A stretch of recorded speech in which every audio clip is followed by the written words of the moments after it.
Hey, Jaylan, thanks for coming down and hanging out with me and Jason, man. We really appreciate it. Cool. We know how busy you are. Appreciate y'all. You almost went to Utah, right? Right.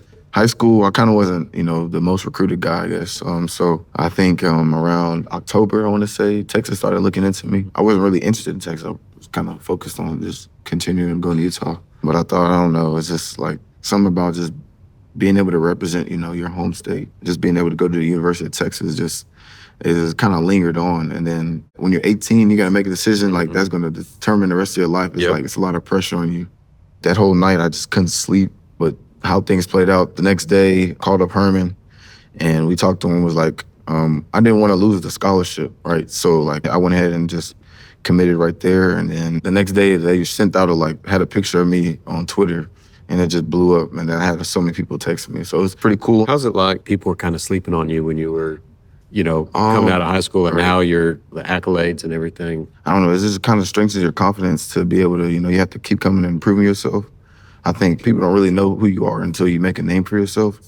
And I feel like there's just so many steps that you have to take in order to actually, get yourself where you want to be. And wanting to prove myself every time, it catapulted me into, being the player that I am. And having the confidence and the humility and all that stuff that comes with it. And I think when you get to college, that's when you kind of start to get humbled a little bit, just realizing that everyone there is just as good as you are, So now it's all about being mature. Like, it's not so much how fast can you run, how hard can you cut, or your talent. It's more like, are you coming in on time? Are you taking care of your business that you need to take care of? Are you going to class? Are you passing your classes?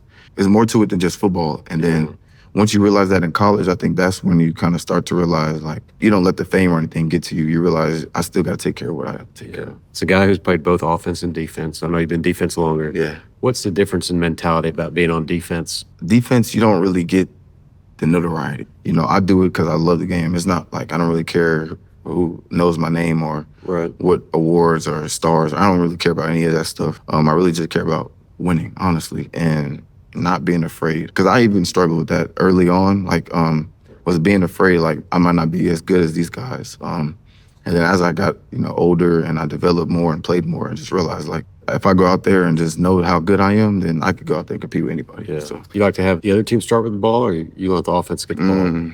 That's a good question. Selfishly, I like us going out there first, just so I can get my nerves and all that stuff out the way. But it is better, I think, if we're home, that the defense goes out there and plays. If we stop them first, that gives the offense opportunity to go out there and score first. So, and that's always good with a home crowd. Texas, it's pretty intense. So, I think just hearing the fans is what gets me going. That kind of makes me play harder. What gets you going the most from the fans? I'm just curious. Like when they do Texas fight, or and it goes back and forth, or honestly, it's just the third downs. I think that's what gets me going.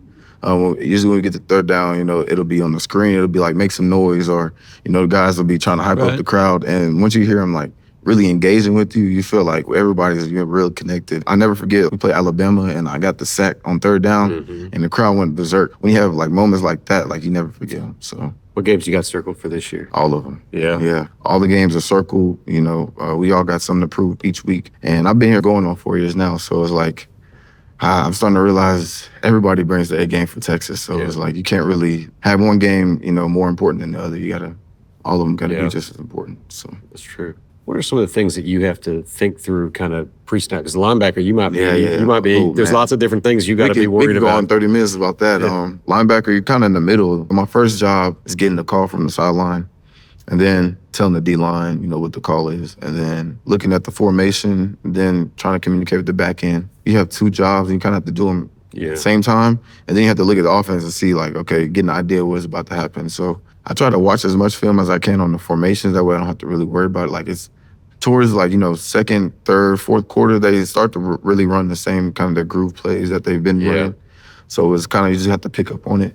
And then as far as just getting the team together, I think the more we practice, the better we communicate at practice, then the easier it is in the game for us to all be on the same page.